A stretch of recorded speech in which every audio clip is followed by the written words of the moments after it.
আমরা নেটে কয়েকদিন আগে একটা জিনিস দেখলাম, সেটা হলো কি খুব অটো রিক্সা ভাঙ্গি হচ্ছে।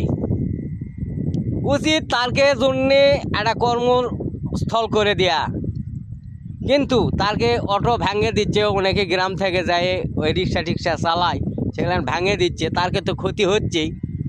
আর আমরাও ভবিষ্যতে অনেক মানে সমস্যাত পড়ে যাব, কারণ তারাও একটা কর্ম করে খায়, আমরাও একটা কর্ম করে। যখন কোনো কর্ম পারবে না, সবাই কৃষি খাদে আসে মানে ঝুঁকবে, কিন্তু ঝুঁকে তো লাভ নেই, কারণ সব জিনিসের দাম মানে খালি কৃষি পণ্যর দামগুলান, যেমন আলু, মরিচ, ধান, হ্যাঁ, যেগুলো কৃষকেরা চাষ করে, এগুলা জিনিসের দাম কম ছাড়া অন্যান্য জিনিসের দাম অনেক বৃদ্ধি।